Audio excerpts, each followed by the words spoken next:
Shiva, le spécialiste du ménage et repassage à domicile depuis 20 ans, présente Sud Radio 7 Excellent, Judith Belair. Bonjour à toutes et à tous, c'est Excellent, votre rendez-vous avec les parcours d'exception qui font briller la France, comme tous les dimanches à 19h sur Sud Radio. Alors, chers auditeurs, on a eu un petit problème d'invité ce soir, donc je vous propose un tête-à-tête pour vous, tout pour vous, en tête-à-tête, et vous l'avez découvert en plus, tant dans nos salles obscures que dans nos petits écrans, sans oublier les planches de nos théâtres qu'il aime faire tant chauffer. Je suis avec Michael Cohen, que je fais sourire, c'est un acteur émérite, vous le connaissez, qui n'hésite pas aussi à mettre en scène et à passer derrière la caméra et qui a cédé également et depuis longtemps au plaisir de l'écriture. L'attraction du désordre, publié aux éditions Anne Carrière, c'est votre tout dernier roman, Michael. C'est une plongée dans un monde où les masques tombent, une sorte de voyage introspectif à travers les dédales de l'émotion humaine, et c'est tout un programme que vous allez nous raconter ce soir sur Sud Radio. Bienvenue. Merci. Bonsoir. Chers auditeurs, vous le savez, c'est Excellent, bienvenue chez vous. Alors, Michael Cohen, comme je le disais à l'instant, vous avez publié l'attraction du désordre aux éditions Anne Carrière. C'est votre nouveau roman. Alors, le pitch en quelques mots pour nos auditrices, nos auditeurs, c'est deux amoureux, Clara et Paul, dont le présent va être perturbé par le passé, qui est représenté par Simon, qui est l'ex, qui est à l'opposé de Paul, beaucoup plus cool, j'ai envie de dire, et pas tant que ça finalement, et qui va finalement devenir son très bon ami, Audi Paul. C'est une sorte de triangle amoureux incertain. On n'en connaît pas vraiment l'issue finalement, même à la fin du livre, je tiens à le dire. C'est une jolie aussi métaphore des affres de l'humanité, c'est la complexité de la vie, les rapports humains, c'est tout ça que vous nous racontez, Michael Cohen. Franchement, vous me donnez envie de relire mon livre, vous en parlez très bien. Oui, c'est ça. C'est en fait, je voulais traiter d'un sujet qui finalement touche pas mal de gens, c'est-à-dire la jalousie rétrospective. Je sais pas si vous avez déjà connu ça, vous, dans votre vie personnelle, c'est-à-dire la jalousie des ex de notre compagnon, de notre compagne. Et en fait, c'est effectivement quand le passé pollue tellement le présent qui l'amène à des climax de parfois de disputes, de suspicions et puis parfois même de ruptures. Et en fait, j'ai remarqué dans ma vie privée, moi, je raconte pas ma vie dans mes livres, mais je raconte la vie que je vis. Ce qui est pas exactement la même chose. D'ailleurs, en exergue, j'ai mis... Qu'est-ce que c'est la différence? Parce que vous disiez que tout est vrai. Oui. Voilà, en exergue, j'ai mis que tout est vrai. Déjà pour qu'on me demande pas qu'est-ce qui est vrai, qu'est-ce qui est faux. Et en vrai, tout est vrai parce que même si je l'ai pas vécu, je l'ai vu, je l'ai entendu. Je l'ai ressenti, je l'ai observé. Moi, j'aime bien écrire des livres pour en faire des spectacles, mais aussi pour qu'on puisse avoir une sorte de miroir du monde, de ce qu'on vit, de la société. Et donc voilà, ce problème-là, on peut appeler ça un problème parce que ça peut devenir un vrai problème, donc de la jalousie rétrospective. Dans ce cas-là, en l'occurrence, ça rend concret l'ennemi, quoi. C'est-à-dire qu'il n'existait pas, il existait que dans un certain fantasme, et tout d'un coup, le fait de le jalouser, ça l'incarne, quoi. Ça l'incarne, mais ça l'incarne de manière un peu fictive, parce qu'au début, il ne le connaît pas, il ne sait pas qui il est, et il s'invente. En fait, tout commence, donc Clara et Paul se rencontrent à un moment de leur vie où ils ont décidé de ne plus de refuser l'amour, de se dire voilà, on a vécu des choses trop compliquées, basta, maintenant c'est fini, on va rester chez nous à manger nos pâtes ou avec notre chat, on veut plus. Ils vont à un dîner, on les oblige presque à aller à un dîner, ils ne veulent pas y aller, comme souvent dans ces cas-là, il va se passer ce qui va se passer, ils vont se rencontrer, et les deux seules personnes qui ne veulent justement pas se connecter ou redémarrer une histoire d'amour vont se connecter et commencer une histoire d'amour, mais qui va être assez incroyable, c'est-à-dire très sereine, très douce, très apaisée, très apeusante, très ces histoires d'amour qui amènent l'autre, qui portent l'autre vers le haut et qui ne fait que lui explorer le meilleur de l'autre. Et finalement, est-ce que c'est pas parce que c'est un idéal qu'il y a cette petite démangeaison de faire en sorte que cet idéal s'écroule peut-être chez Paul aussi?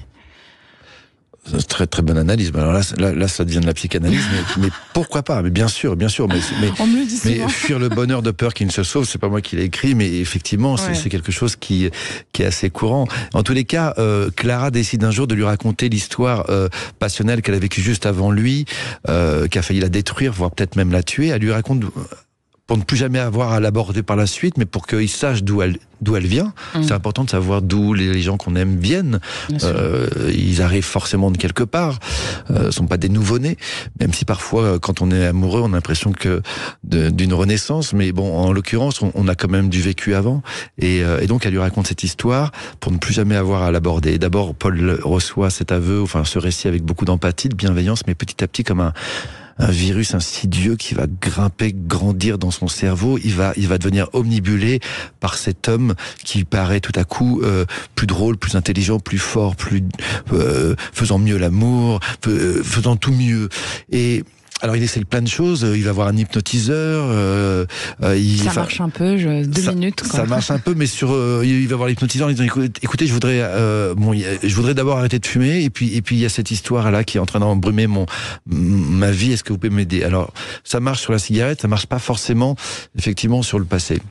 Et donc à court de solutions, il décide un jour Paul d'aller rencontrer cet homme donc du passé qu'il ne connaît pas, qui s'appelle Simon, qui s'occupe d'un petit club à Paris, une boîte de nuit à Paris, et contre toute attente, en fait, il va avoir un coup de foudre amical pour lui, et ça va être réciproque, et en fait, tous les deux vont devenir inséparables, et c'est comme s'ils s'attendaient depuis toujours, ce qui va créer bien sûr le désordre général dans ce trio. Voilà.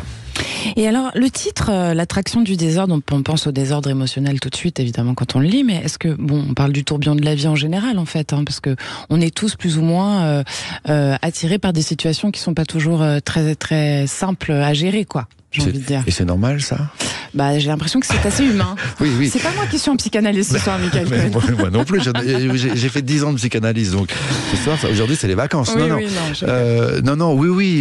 En fait, il y a une phrase dans le livre que je dis à un moment, on rêve tous d'une vie bien rangée, mais c'est souvent le désordre qui l'emporte. Mais l'attraction du désordre.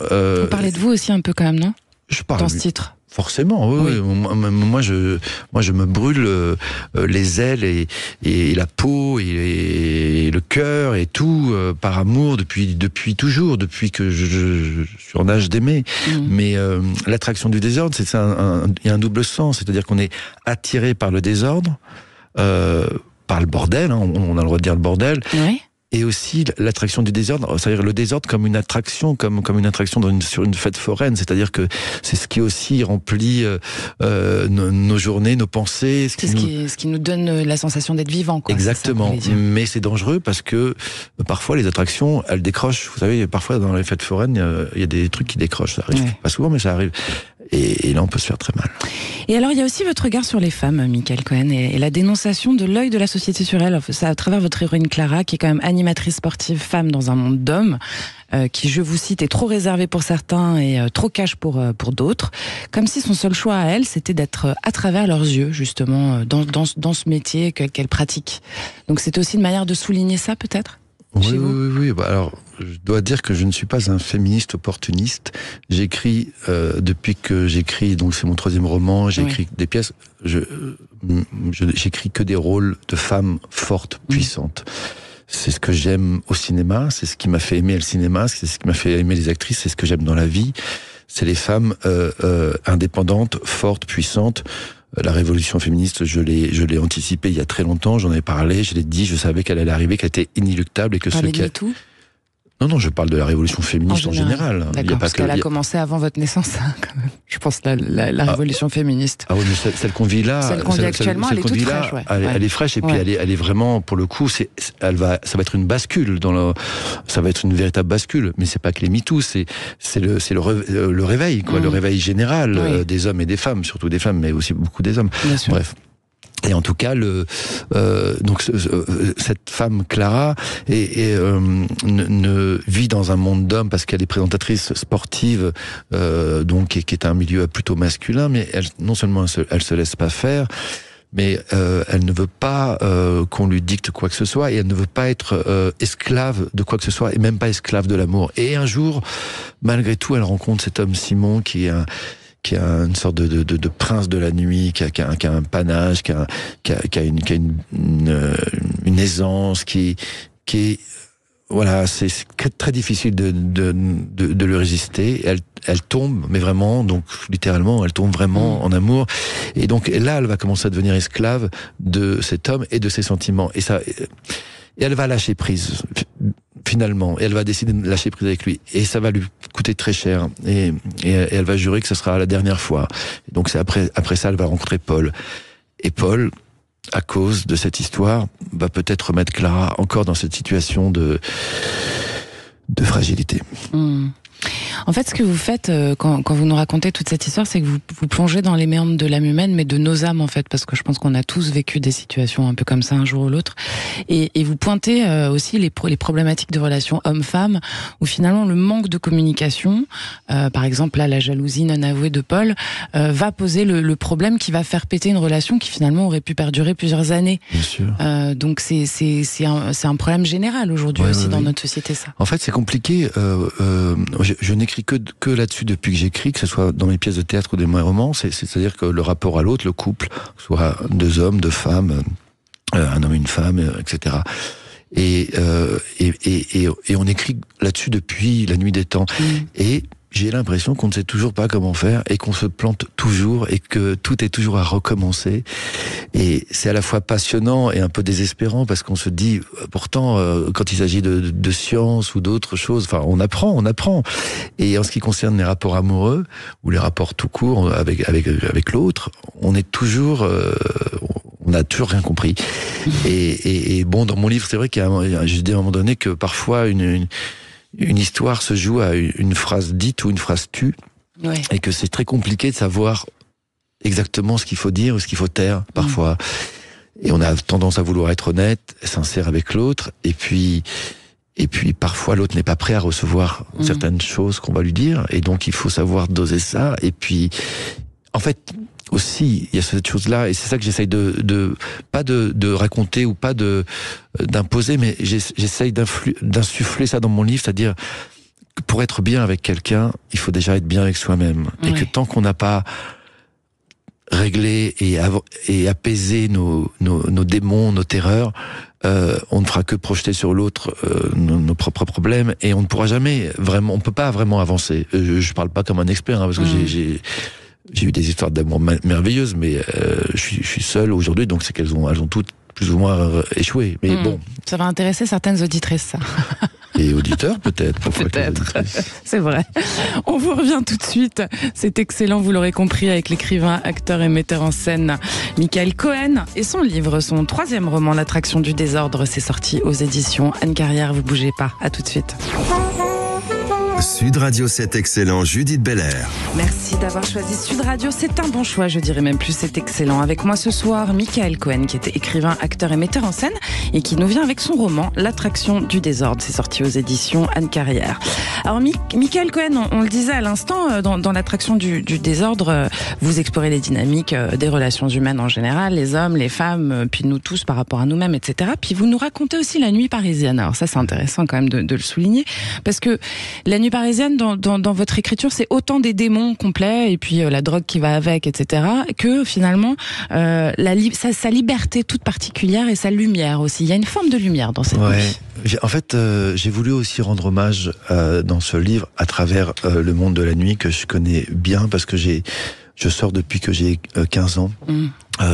J'avais la chance d'avoir un oncle qui était barman au Palace, et donc je réussissais plus ou moins à rentrer au Palace à 15 ans, ce qui me paraît dingue, parce que mon fils qui a 15 ans aujourd'hui, je le vois comme un gamin, même s'il va pas aimer que je dise ça, mais je me dis comment j'ai réussi à sortir, etc. Donc je sors depuis que j'ai l'âge de 15 ans. Je buvais pas, je prenais pas de drogue, je commençais à boire beaucoup plus tard, et jamais au point d'être Vous aviez l'air majeur à 15 ans, parce que les physios... Non, mais j'ai toujours fait très jeune. Mais en fait, je dis j'ai mon oncle qui travaille là, etc. Et après, il n'avait pas le droit de me servir d'alcool, ou encore... On était dans les années 80. C'était plus détendu, on va dire. C'était détente. Oui. Bon. Non, mais en plus, je pense à ça parce que j'ai lu qu'ils voulaient peut-être faire un couvre-feu pour les adolescents, là, etc. Parce que je trouve ça. Ils veulent faire ça à Nice. Je trouve ça tellement triste parce que à 15 ans, c'est bien aussi de traîner avec ses potes et à je sais pas, à marcher dans les rues, à discuter, à refaire le monde. Je sais pas, pour moi, les couvre-feux, c'est que en temps de pandémie ou de guerre. Bon, bref. Et en fait, la nuit, Donc je commençais à sortir à 15 ans, c'est aussi l'âge où j'ai commencé à prendre des cours de théâtre, et c'est aussi l'âge où j'ai commencé à trouver, à chercher une autre famille, enfin une famille de cœur, et je l'ai trouvé la nuit. Et la nuit, j'ai rencontré pratiquement que des gens qui m'ont fait du bien, qui m'ont écouté, que j'ai écouté, qui m'ont fait grandir, qui de quelques milieux qu'ils soient, de quelques milieux professionnels ou sociaux qu'ils soient, ne m'ont jamais jugé.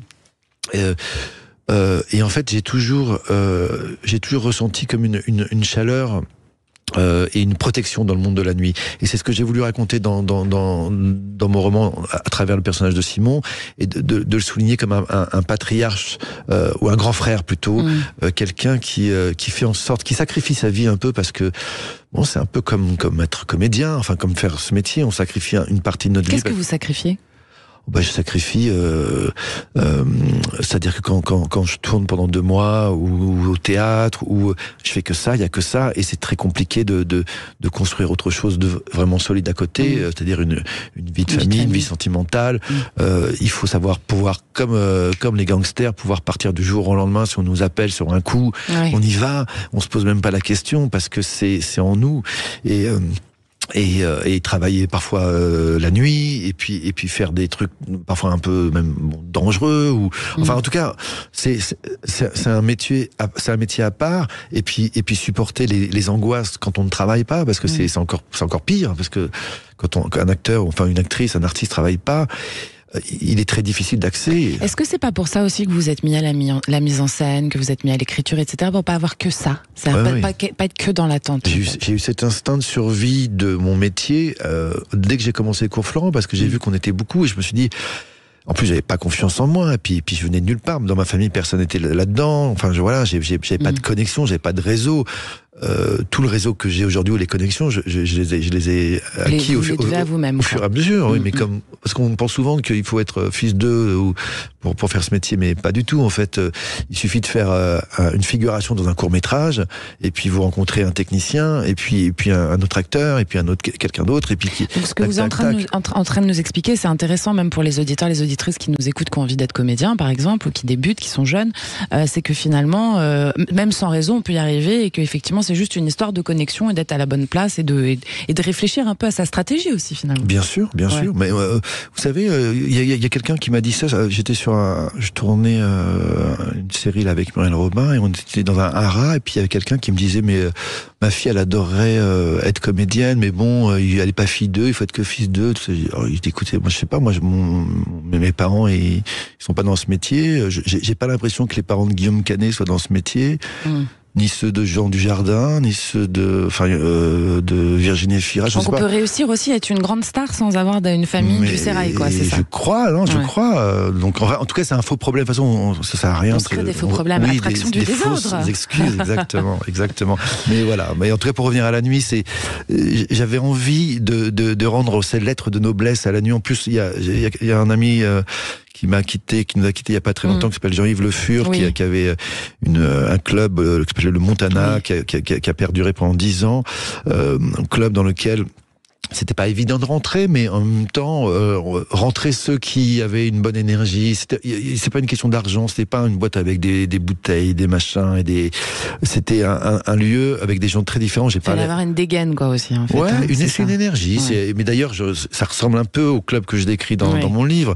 Et Jean-Yves Le Fur a créé un lieu de rencontre où tu pouvais voir Mick Jagger. Moi, une fois, je suis allé au Montana, j'étais avec mon super copain Thierry Cliffat et Fanny Ardant, et à côté de nous il y avait Mick Jagger, et à un moment donné je me lève et je vais voir Mick Jagger, je dis excusez-moi mais Fanny Ardant adorerait vous dire bonjour, vous saluer, et il me dit mais j'adore cette actrice, et dans ce lieu petit comme ça, exigu, sombre, je présente Mick Jagger et Fanny Ardant, et là je fais du name surdropping, mais en fait je pourrais raconter d'autres histoires avec des gens moins connus, parce que voilà, mais la nuit m'a donné beaucoup de joie et de lumière.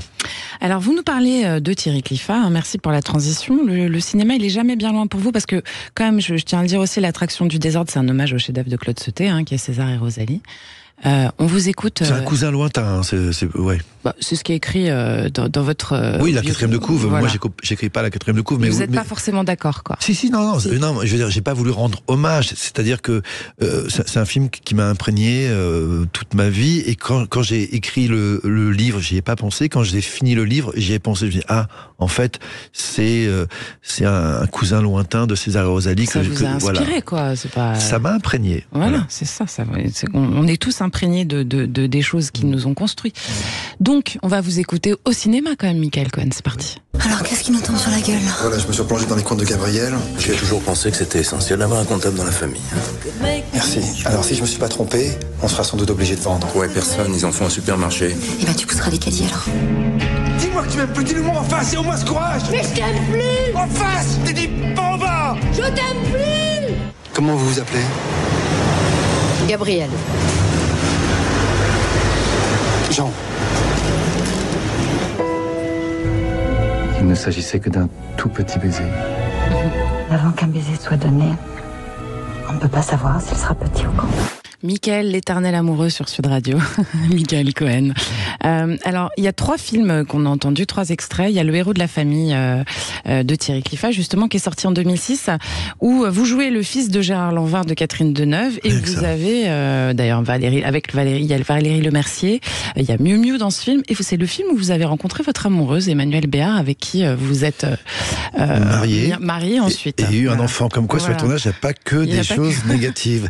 Et non, mais le héros de la famille, enfin, en plus, en écoutant cet extrait et tout ça, il y a plein de choses, mais vous imaginez être le fils de Gérard Lanvin et de Catherine Deneuve, rien que ça, déjà, ma carrière pourrait s'arrêter là, c'était déjà extraordinaire, parce que moi, c'est des acteurs, les deux, Gérard Lanvin et Catherine Deneuve, qui m'ont donné envie de faire ce métier que j'ai aimé passionnément.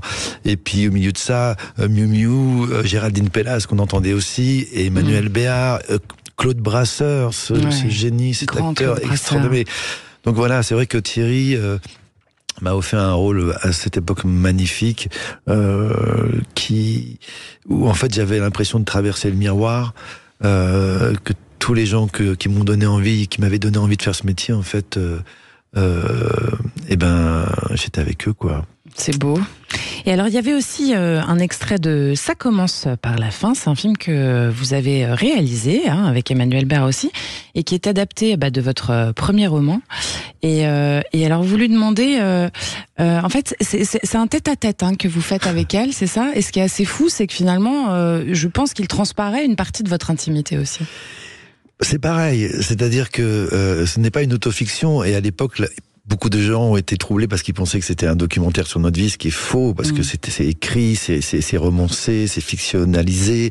Mais j'avais envie de raconter la passion amoureuse, et puis de le faire avec quelqu'un avec qui j'avais cette intimité-là, pour pouvoir aller très très loin dans justement pouvoir montrer l'intimité au plus loin qu'on puisse faire, justement avec quelqu'un avec qui il n'y ait pas de gêne. Et donc dans ce film, je voulais parler de la sexualité en amour aussi, c'était très important. Donc on avait des scènes de sexe très très très fortes. D'ailleurs, c'est un film que mon fils ne regardera jamais, bien sûr. Et enfin notre enfant. Il a pas envie, quoi. Il a pas envie, puis j'ai pas envie non plus. Mais en tout cas, je suis très fier de ce film parce qu'on a été très très loin, et en même temps, c'est un conte sentimental, un peu comme mon livre. Vous êtes habité par ça, par cette envie de raconter les liens, quoi. Oui, et c'est un film à 2 personnages, c'est-à-dire que c'est un homme et une femme qui se retrouvent après s'être séparés, alors qu'ils s'aimaient toujours, mais ils se sont séparés parce que ils devenaient fous l'un à cause de l'autre, ou l'un pour l'autre, etc. Ils ont arrêté, puis ils se retrouvent, et en une nuit, on va comprendre, on va reconstruire le puzzle de leur histoire et pourquoi ils sont séparés, jusqu'à arriver ça se passe en une nuit, jusqu'à arriver au petit matin, on va savoir qu'est-ce qui va se passer après. Et en plus voilà, c'est adapté de mon premier roman, c'est mon premier film, ça a été produit par les films du kiosque. Je tiens à leur rendre hommage, parce que François Cros et Denis Pinot-Valenciennes, parce qu'en fait ils m'ont permis de produire, autoriser à réaliser mon premier film sans avoir fait de court-métrage avant, rien. Donc mais j'avais un feu, j'avais une insolence, voilà, et c'était formidable. Et alors, une toute petite anecdote en 1 minute 23 sur Un baiser s'il vous plaît, où joue Julie Gaillet. C'était en 2007 et c'est un film d'Emmanuel Mouret. Emmanuel Mouret, c'est un un conteur aussi. Il fait des contes et c'est un film sur les conséquences d'un baiser. On pense qu'un baiser parfois c'est rien. Et ça peut un petit baiser peut avoir des conséquences énormes. Je sais pas d'ailleurs aujourd'hui comment on ferait ce film si on a besoin de gens pour surveiller si les baisers se passent bien, etc. Parce que là c'est un film où il y avait beaucoup de baisers parce que c'était le thème du film et c'est souvent plus délicat à tourner que même qu'une fausse scène de sexe, parce qu'un baiser, c'est parfois, les lèvres se touchent, donc c'est plus compliqué, mais ça peut avoir des conséquences importantes. Et c'était le sujet du film. Et c'est un très très joli film. Et j'adore Julie, je l'embrasse si elle écoute. Eh bien, on lui passe le bonsoir. Sud Radio, c'est excellent. Nous sommes avec l'écrivain et comédien Michael Cohen, et qui nous vient avec l'attraction du désordre dans toutes les bonnes librairies. Vous restez avec nous, à tout de suite.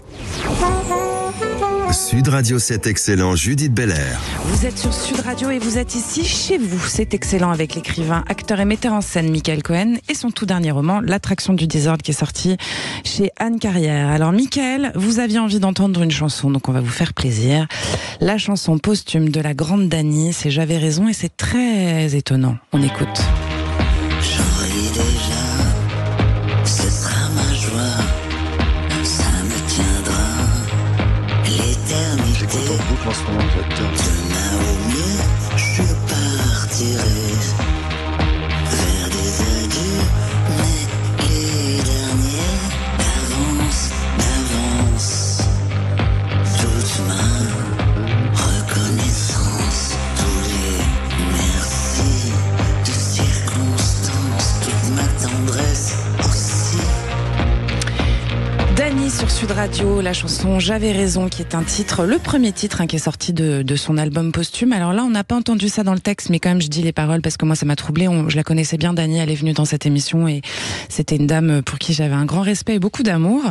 Elle disait donc les paroles: demain la veille, je partirai dans un sommeil inexploré. D'avance toute ma reconnaissance, tous les merci de circonstances, tous mes regrets aussi. Waouh, j'ai envie de dire, elle était forte, la Dany. C'était écrit ouais. Parce qu'elle est partie comme ça. Ouais. Moi, j'ai parlé au téléphone avec elle la veille. Elle avait une très belle voix. Elle m'a dit je peux pas te parler là tout de suite. Je suis en rendez-vous. Je te rappelle demain. Et puis demain, elle m'a pas appelé parce qu'elle était partie. Je l'ai rencontrée en fait. Pendant le confinement, parce qu'on m'a proposé, j'ai eu la chance qu'on me propose de réaliser un clip avec elle. Kesta, avec Joey Star et elle. Et coup de foudre pour cette femme qui a eu 1000 vies, qui était jusqu'au bout, qui était drôle, fêtarde, qui buvait, qui fumait, qui n'avait aucun tabou, mais qui était d'une bienveillance incroyable. Qui a rencontré le monde entier parce qu'elle a eu 1000 vies entre les boîtes de nuit, ses roses au nom de la rose, ses films, ses Truffaut, elle a rencontré tout le monde et elle a été aimée de tout le monde, Delon, Nathalie Delon, la maman d'Anthony Delon, qui était très très proche. Donc j'ai eu la chance de pouvoir écrire et réaliser un clip pour elle et Didier, enfin Joey Star, qui est un très bon copain à moi aussi, et c'était pendant les confinements et moi je voulais rendre hommage à la nuit, donc j'ai fait un clip qui se passe dans la nuit, dans un club. On a tourné au Bœuf sur le toit et en fait il y a que eux deux, mais à plein d'endroits différents, à plein de moments différents de leur vie, comme un faux plan séquence, et voilà, une façon de rendre hommage à la nuit. Et c'était un clip où ça fumait, ça buvait, enfin comme ils étaient. Et je suis tellement fier de ce film. Je l'ai fait comme un film en fait. Je suis tellement fier de ce clip, de ce film, et d'avoir rencontré Dany dans ces 3-4 dernières années de sa vie. Après, elle m'a demandé de filmer son dernier concert au Bataclan. Parfois, je regarde les images parce que je tournais aussi les backstage et voilà, je passe des moments avec elle comme ça. C'est quelqu'un qui m'accompagne beaucoup et ce morceau qui précède la sortie de l'album au mois de juin, je le trouve merveilleux, magnifique. Elle l'a fait, enfin, c'est Émilie March. C'est quand même une chanson posthume sur la fin de vie, quoi. C'est exactement, impressionnant. C'est incroyable. Et voilà, ça a été... C'était un au revoir, quoi. C'était un au revoir, exactement. Et il y en a un autre qui a fait ça, je le dis, c'est David Bowie. Black Star, son dernier album, c'est exactement la même chose. Donc, des artistes comme ça, en fait, des gens de cœur, en fait, qui ont une perception hyper précise des choses. Ils sentent les choses. Ils sentent les choses arriver, c'est ça. Dani, elle était un peu médium. Ça m'étonnerait pas que Bowie le soit aussi un petit peu. C'est des gens qui ont une ultra sensibilité. C'est du cœur à outrance, quoi. Ouais.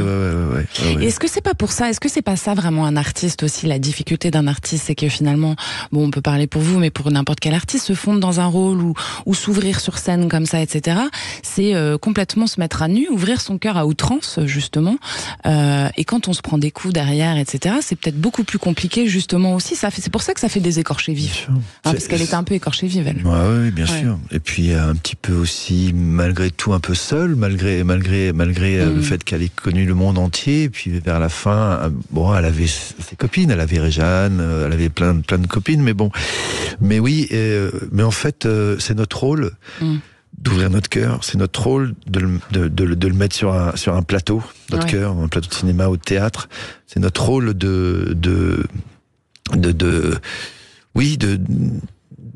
d'enlever la peau. De donner l'intensité, quoi. Ouais, et en même temps, on le paye, bien sûr. On le paye, ça nous fragilise, ça nous rend plus, comment dire, je sais pas, plus mortel. Donc face aux défis de la vie, par exemple, de tous les jours, ça peut fragiliser parfois, on imagine, mais ce qui est intéressant, c'est qu'en plus, la fiction, quel que soit le support d'ailleurs, cinéma, théâtre, littérature, etc., ça aide les autres, le public, à comprendre aussi, à naviguer à travers ces défis émotionnels de leur propre vie. Donc finalement, votre mise à nu, elle va peut-être fermer la cicatrice de quelqu'un d'autre. C'est ça qui est intéressant. C'est très juste ce que vous dites, alors... Moi, je pense que tout ce que je fais, c'est par rapport à ça. Ça peut paraître prétentieux, mais je n'écris ou je ne joue ou je ne fais des choses que pour transmettre quelque chose. Alors, pour moi, l'art, c'est un spectacle, mais avec ce spectacle, il faut qu'on puisse changer un peu le monde, en tout cas l'aider à vivre mieux. Et voilà, je pense que quand on est artiste et qu'on a la chance de faire ça, on a un don, une petite mission. Je me donne pas ce rôle. Non, mais vous avez l'impression que c'est un peu, que vous avez votre pierre à ajouter à l'édifice. Je suis obligé de le faire. Ouais, d'accord. J'ai même pas le choix. Et depuis toujours. Et c'est vrai que ça peut paraître un peu prétentieux parce que on dit oui, mais saltimbanque, les artistes sont là pour nous divertir. Mais en fait, moi, je crois que ce qui fait avancer le monde depuis une des temps, c'est entre autres la culture, l'art, et que nous, les artistes, on fait avancer le monde, même là, avec tout ce qui se passe en ce moment, effectivement, les MeToo, tout ça, le cinéma est une loupe, et c'est à travers ça peut-être qu'on va faire avancer aussi la société et les autres corps de métier, etc. Mais bon, ça c'est encore un truc particulier, mais ne serait-ce qu'à travers les œuvres, on fait avancer le monde, on le change, et pour ça, on se brûle un peu, mais on n'a pas le choix, c'est notre mission, c'est une chance extraordinaire. Mais en même temps, c'est un peu addictif aussi, non ? Oui, enfin c'est inéluctable surtout. Ouais. Alors pour en revenir à ce que vous disiez sur ce qui se passe quand même sur les plateaux de cinéma en ce moment et ce MeToo du cinéma dont on entend évidemment beaucoup parler. Alors évidemment c'est bien que ça soit surveillé dorénavant, mais est-ce qu'on n'a pas peur quand on est créateur que ça stoppe un petit peu justement sur ces fameux baisers langoureux qui sont importants pour la véracité du film par exemple, ou certaines scènes qui vont du coup être beaucoup moins dans cette intensité dont on parle là. Moi j'ai tourné beaucoup de scènes de sexe, de baisers dans les films. J'ai fait une série qui s'appelle Maison Close où j'étais à poil pratiquement pendant les 8 épisodes. C'est sur MyCanal, si ça vous amuse, allez me voir. Très bonne série d'ailleurs. J'ai fait un film qui est encore sur Arte, qui s'appelle Les Indociles. Pareil, avec des scènes d'amour, on me voit encore à poil, si ça vous intéresse, c'est sur Arte. Qui veut voir Michael Cohen à poil, allez sur Arte ou sur Qu'est-ce que je pourrais vous dire d'autre Non, voilà, j'ai tourné des scènes, mais avec des femmes et avec des hommes. Ouais. J'ai fait un rôle qui est pour moi un de mes plus beaux rôles, s'appelle Sa raison d'être, de Renaud Bertrand, sur les années SIDA, etc.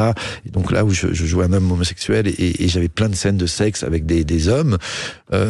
Et parfois, il y en a qui allaient franco. Et je me suis pas... j'étais dans mon rôle, donc c'était pas très agréable à faire tout le temps comme ça, mais j'étais dans mon rôle. Et puis même avec des femmes. En fait, c'est pas agréable de faire des scènes d'amour. Surtout quand il y a 30 personnes autour. Quand il y a 30 personnes autour, il y a rien d'excitant, il y a rien de... Je sais pas qui peut vraiment prendre du plaisir là-dedans. Et la plupart des partenaires que j'ai eus, on a toujours eu une sorte de respect, de timidité, et on sait que c'est compliqué et on essaye de faire ça au mieux.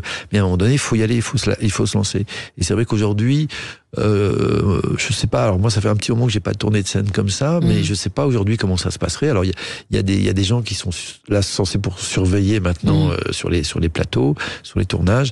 Mais je pense que dans l'écriture, de toute façon, on fait beaucoup plus attention, on retient de plus en plus. C'est peut-être bien d'ailleurs, parce que peut-être qu'il y avait trop dans les films trop systématiquement des scènes. Oui, mais est-ce que sortir justement entre guillemets, ce que certains appelleraient une perversité ou je ne sais quoi, dans les films, c'est pas aussi une manière de s'en nettoyer, quoi. Bien C'est-à-dire qu'à un moment donné, si la création n'est plus libre totalement, ça devient compliqué. En tout cas, il faut pas que le cinéma ou la littérature deviennent l'ordre moral et voilà, c'est Après, la libération de la parole, elle était nécessaire. Ah non, mais totalement. Et elle était inéluctable. Encore une fois, elle était inéluctable. Elle est même arrivée beaucoup trop tard, je trouve. Ça a pris beaucoup trop de temps.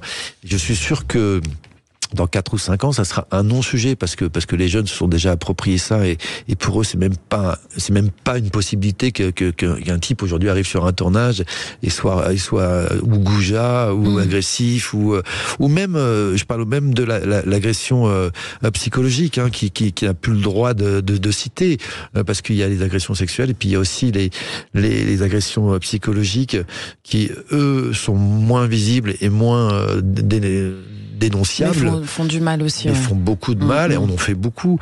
Mais bon, et encore une fois, c'est une loupe parce que si on élargit dans tous les milieux, même chez les assureurs, même chez les médecins, chez les avocats, dans tous les milieux, il y a ces abus de pouvoir. En fait, ce sont des abus de pouvoir, c'est tout.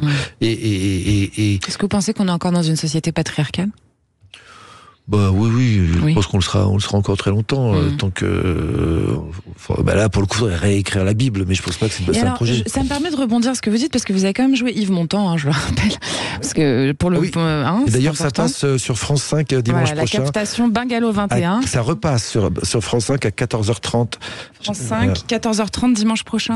Voilà, vous notez, chers auditeurs, chères auditrices. Très fier de ce spectacle. Donc voilà, vous avez joué donc dans Bungalow 21 avec les Sœurs Seignées notamment, où vous glissez-vous dans la peau de Yves Montand. Donc c'est ce triangle amoureux avec Marilyn Monroe, Simone Signoret et vous qui incarnez cet homme qui était tant un homme avec sa superbe et un grand homme que finalement un sacré goujat quand même, on peut le dire. Disons que c'était un latin, effectivement, une italique, etc. Il avait mais bon, un goujat quand même qui est resté avec la même femme pendant 40 ans, qu'il a aimé, il a adoré plus que n'importe qui, qu'il a respecté, même s'il l'a trompé, même si...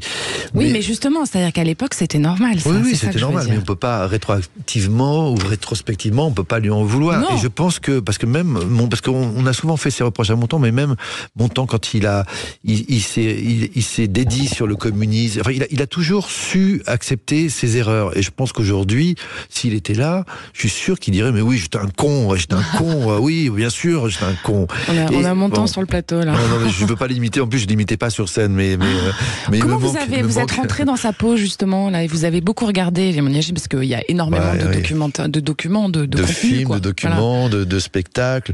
J'ai fait parler beaucoup de gens autour de moi qui l'avaient rencontré.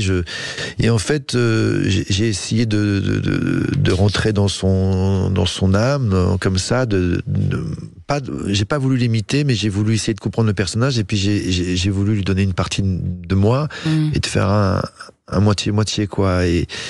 Oui, c'était mieux que de le copier totalement. Singer, ouais. Mais c'est un personnage qui avait beaucoup de mauvaise foi, qui avait... pour moi, il ressemble beaucoup au personnage de César et Rosalie, Montand. En tout cas, c'est comme ça que je le vois et c'est comme ça que je l'aime, avec ses excès, avec ses coups de gueule, et en même temps, c'est un grand amoureux. Et c'est un triangle amoureux qui vous suit quand même, ce triangle amoureux. Ouais, bizarrement, mais c'est un cycle, ça y est. Ça y est, vous allez... autre chose. Vous passez à 2 maintenant? Je sais pas, ou à 4, 5, je sais pas. Vous écoutez, c'est excellent sur Sud Radio. On est avec l'artiste complet et sincère, Michael Cohen, qui nous vient avec son roman L'attraction du désordre. C'est sorti chez Anne Carrière. Vous restez là, on revient pour la fin de l'émission, tout de suite. Sud Radio 7 Excellent, Judith Belair. C'est excellent sur Sud Radio, on approche de l'heure de se quitter, mais c'est pas encore la fin, on a encore quelques minutes, même un peu plus, pour explorer davantage le parcours de Michael Cohen, qui est écrivain, acteur et metteur en scène, et qui nous vient avec son roman, L'attraction du désordre, c'est aux éditions Anne Carrière, et je vous le recommande, c'est très agréable à lire. Alors Michael Cohen, on va parler effectivement un petit peu de vous. Alors vous avez toujours joué, ou écrit, je le disais tout à l'heure, sur le rapport à l'autre, le couple, c'est important. Et alors, ce que j'ai lu, c'est que ça vous vient de l'histoire de vos parents, en fait, qui, eux, n'arrivaient pas à trouver le compromis, justement, et la communication nécessaire à l'échange. Et vous, ça vous a quand même pas mal fait souffrir, gamin. Et du coup, vous avez peut-être essayé de les réconcilier. On n'est pas en psychanalyse, coupez. Vous avez quand même essayé de les réconcilier, en fait. C'est un peu ça que vous essayez de réconcilier, peut-être en vous aussi, parce que le couple, c'est quand même redondant dans vos écritures, dans vos engagements. Qu'est-ce que je pourrais vous répondre? Tout vient de l'enfance. On passe notre vie d'adolescent et d'adulte à se débarrasser des fardeaux de l'enfance. Moi, c'est vraiment pour moi. Je n'ai aucune nostalgie de mon enfance, et c'est pas de la faute de mes parents. Ils ont fait ce qu'ils ont pu, et puis voilà, c'est comme ça. Mais après. J'ai travaillé sur moi, etc. Donc j'ai plus vraiment l'impression de porter ça comme un fardeau et de devoir encore écrire là-dessus. Après, c'est pas au sens d'un fardeau que je vous posais la question. C'est ça peut être un fardeau. Ça peut l'être, mais là c'est plutôt on sent une envie de réconciliation.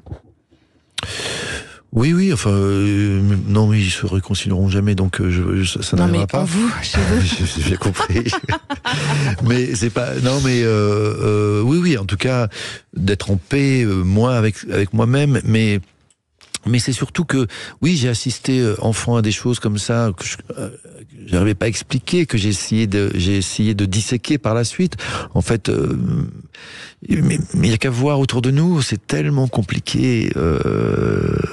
Vivre à deux, l'amour, le couple, c'est la chose dont on rêve le plus, c'est ce qui nous rend le plus heureux quand ça se passe bien, mais quel boulot et que de bagarres et que de guerres et que de déceptions et j'adorerais, moi en tout cas, c'est un petit livre. Quand je dis que c'est un petit livre, c'est un livre court et dense et qui est assez simple à lire, et j'adorerais en le lisant qu'on se, je sais pas avoir des solutions, mais qu'on ait une impulsion un peu différente. Et c'est ça que vous voulez donner aux lecteurs. Qu'est-ce que vous avez envie qu'ils retiennent? Oui, je voudrais qu'ils aient peut-être un peu plus de panache dans leur relation, dans leur discussion avec l'autre, qu'ils aient moins peur. Il a moins peur de perdre, moins peur de pas savoir.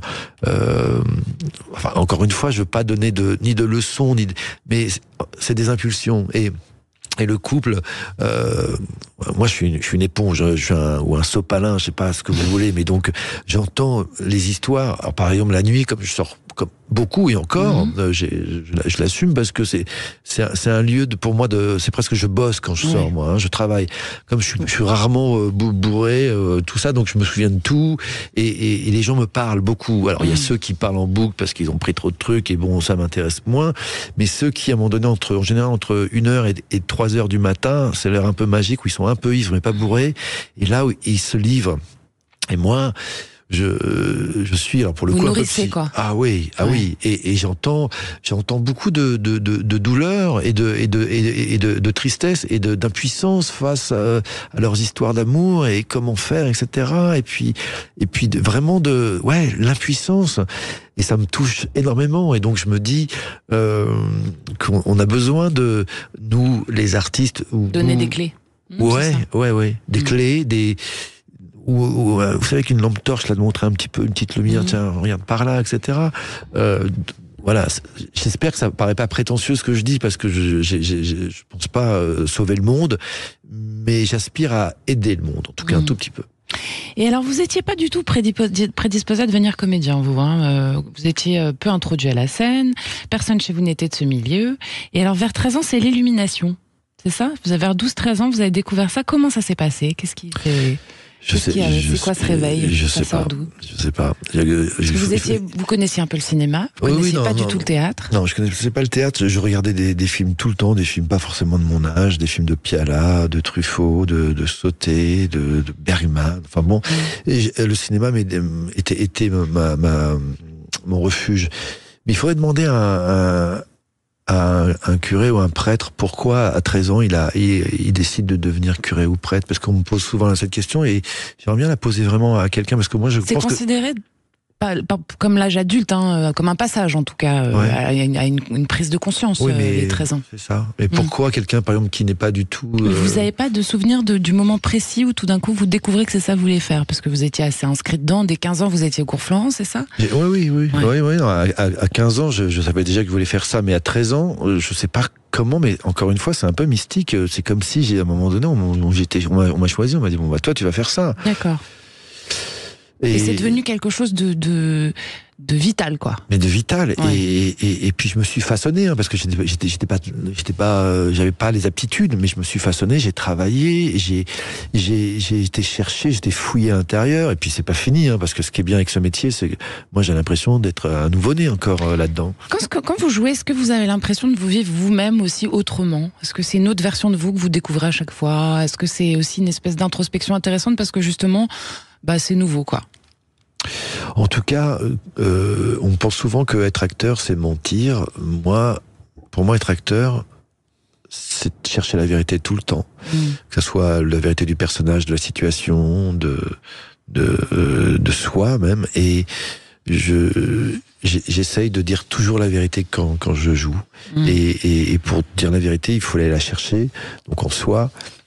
Et même si c'est à travers la parole d'un personnage, d'un rôle, cette vérité-là, ça fait du bien de la sortir, que ce soit la colère, les cris, les larmes, le silence. Oui, ça fait du bien. Mais encore une fois, je n'en suis plus à un moment de ma vie où j'ai besoin de faire ce métier comme une thérapie. Parce que souvent on a l'impression que c'est une thérapie. Qui a été le cas au début ? Oui, c'était... Parce que quand vous avez commencé, alors au tout début, moi j'ai eu cette info aussi que vous avez commencé dans l'humour en fait au départ, et vous dites vous-même, après avoir échoué à intégrer le conservatoire et une brève dépression à la veille de mes 20 ans, j'ai commencé par écrire une comédie. Et finalement vous avez fait ce one-man show intitulé Suicide, qui exposait les états d'âme d'un jeune homme en mal d'amour. C'est une pièce en plus qui vous a valu un prix, qui sont des comédiens qui sont passés par le cours Florent. Donc c'est finalement vous arrivez à faire votre cuisine entre cette volonté que vous avez d'aller chercher au fond de vous, et puis en fait vous étiez en train de vous soigner en même temps de commencer votre carrière. Donc bien sûr. C'est assez sympa finalement tout ça. Oui, ça m'a permis de survivre surtout. Mais oui. Mais j'ai toujours fait ça en fait. Je suis toujours parti de constats un peu difficiles. Là, c'est l'histoire d'un mec qui veut se foutre en l'air parce qu'il a un chagrin d'amour. Et il s'adresse au public et il dit ok, je vais me foutre. Il n'y a pas une personne qui va me demander pourquoi je vais me foutre en l'air. Il y a quelqu'un dans le public qui dit pourquoi et là il dit merci. Et donc il raconte son histoire. Donc ça part d'un constat un peu difficile, et puis mais il y a de l'humour, de la dérision. C'est l'humour du désespoir, quoi. Exactement, l'ironie du désespoir, pour pas se prendre au sérieux, parce que voilà, il faut. Mais même j'ai joué par exemple Tchekhov, La Mouette. On pense que Tchekhov c'est une pièce, La Mouette c'est une pièce très dramatique, très dure, mais il y a beaucoup d'humour dans Tchekhov et dans tous les grands auteurs. En fait, c'est jamais au premier degré, et encore moins quand les sujets sont lourds et sont graves. J'espère que dans mon livre, il y a l'humour, parce que c'est important. J'aime ça, j'aime les dialogues, j'aime quand c'est enlevé, j'aime les jouxtes verbales. En tout cas, on s'y retrouve, on est plus ou moins de la même génération, vous et moi, et c'est vrai qu'on y retrouve des atmosphères. Plus jeune que moi, on retrouve des atmosphères et des choses qui sont familières, en tout cas quand on est parisienne, comme c'est mon cas. Vous avez fait depuis ce one-man show et tout ce qu'on vient de raconter. C'était un seul en scène, j'ai pas fait de one-man show, ça c'est les seul comiques. Seul en scène, pardonnez-moi. C'est vrai que c'est important les termes. Vous avez fait quand même plus d'une trentaine de films, autant de séries télé. Et alors il y a un truc qui m'a fait bien rire aussi, c'est que vous avez fait une apparition dans un épisode de Sex in the City, dont une grosse partie de notre génération est fan aussi. Et alors, vous avez fait une journée de tournage avec Sarah Jessica Parker. Alors ça, quand même, une petite anecdote pour nos auditrices, nos auditeurs qui nous écoutent sur Sarah Jessica Parker, qui nous a bercé en grande partie. Alors moi, j'étais fan de cette série, qui était peut-être la série féministe par excellence, mais de ces femmes sans filtre, libres, belles, drôles, amoureuses, amoureuse. Bon voilà, j'étais fan et quand j'ai appris qu'il tournait à Paris, j'ai dit à mon agent, je voudrais faire n'importe quoi, ouvrir une porte, je veux y être. Et j'ai fait un casting pour justement être portier dans un grand hôtel. Au Plaza pour le citer. Bon et parce que ça se tourne là. Et puis donc j'ai passé la journée avec Sarah Jessica Parker. J'ai passé des essais alors que le rôle était petit. Et puis il a été encore raccourci au montage, etc. Mais j'ai passé la journée avec elle et c'était génial parce que je lui apprenais des mots en français. On rigolait. Il y avait Mr Big qui passait de l'hôtel au bar d'à côté, de l'hôtel au bar d'à côté et moi, j'avais l'impression, encore une fois, de traverser le miroir. C'est très, très, très, très mince dans ma carrière d'acteur, dans ma vie d'acteur. Et pourtant, c'est une petite anecdote sympa. Non, mais c'est un gros souvenir, pourtant. Comme quoi, voilà. Comme quoi. L'attraction du désordre, il y a aussi un autre truc auquel ça m'a fait penser, c'est l'habitude bien française du désordre. On est quand même un peuple qui aime le désordre et finalement c'est aussi ce qui fait notre signature et peut-être je dirais même plus le fait qu'on est séduisant. Qu'est-ce que vous en pensez ? On s'y retrouve peut-être dans le désordre. Ouais. On s'y retrouve. On pourrait dire le bordel. On est bordélique. Parlons vrai tout ça. Sur Sud Radio. C'est quand même pas encore un gros mot, mais oui, on s'y retrouve. Après, dans la chambre de mon fils, j'ai beaucoup de mal à m'y retrouver en ce moment, mais ça dépend il y a désordre et désordre, quoi. Bon. Et alors, dans ce qui se passe dans la société française en ce moment, vous y retrouvez, vous ? En 2-3 mots. Parce que c'est comme le bazar en ce moment, effectivement. C'est le bazar. Je sais pas si c'est le bon mot, en fait. Non. Mais j'espère que... En fait, j'ai l'impression que là, l'humanité commence un petit peu à perdre la sienne et qu'il serait bien de se retrouver un petit peu plus de lumière intérieure et de fraternité. Je trouve qu'on manque de fraternité tous. Voilà. Mais je veux rester positif et optimiste, car c'est dans ma nature. Vous pensez qu'on va en sortir de tout ça ? J'espère. Et si on s'en sort pas, eh ben, on avisera. On prendra le mur, a priori, ouais. Non, on cassera le mur, mais en tout cas, on avisera, mais restons optimistes. Vous avez bien raison. Qu'est-ce que vous diriez, vous, l'adulte que vous êtes aujourd'hui, à l'enfant que vous étiez, Michael Cohen ? Il serait temps que tu grandisses. Pourquoi vous parlez de vous à vous-même aujourd'hui, là ? C'est ça, en fait. Ouais, j'ai l'impression d'être encore un éternel adolescent. Et en même temps, j'adore avoir l'âge que j'ai aujourd'hui. J'adore je me sens mieux dans ma peau, dans ma tête aujourd'hui que quand j'étais jeune, mais je n'aime aucune des responsabilités d'adulte qu'on nous met sur le dos. J'aime la liberté, l'insouciance, l'innocence, et je sais qu'il faut, et je suis obligé d'être très pragmatique parfois, mais en tout cas, je me garde du rôle qu'on veut donner aux adultes. Ouais. Finalement, il y a une phrase qui m'a marquée aussi dans votre livre, et puis on va pas tarder à se quitter, c'est « Ils étaient la preuve, s'il en fallait une, que passer à côté de sa vie, de peur de l'affronter, n'avait rien d'un mythe ». Est-ce que ça résume pas votre positionnement, vous, face à la vie, ça, Michael Cohen ? Bien sûr. Il faut vivre 150% pleinement. Si vous aviez un conseil à donner à votre fils, s'il vous écoute, par exemple, là, par rapport à tout cet échange qu'on vient d'avoir, ou aux jeunes qui nous écoutent. J'ai jamais reculé devant l'adversité sentimentale. Je me suis fait mal parfois, mais je me suis jamais, j'ai jamais reculé et je ne le regrette pas. Eh ben, ça sera le mot de la fin. C'était excellent et merci beaucoup, Michael Cohen. L'attraction du désordre, c'est le 3e roman de Michael Cohen, je vous le conseille. C'est très agréable à lire et c'est une jolie histoire d'amour qui fait chaud au cœur. Et bien, c'est aux éditions Anne Carrière et puis chez tous les bons libraires, évidemment. Merci à tous de votre fidélité à cet excellent, votre émission sur Sud Radio. On se retrouve avant dimanche prochain, 19h, samedi prochain à 13h30 pour Destin de Femme. Et puis, merci à Quentin Cabanis qui réalise pour vous aujourd'hui, Sud Radio, ses équipes. Et puis, merci à tous. Tout de suite, le Loft Musique. Et puis, je vous embrasse. À samedi prochain et à dimanche. Bisous.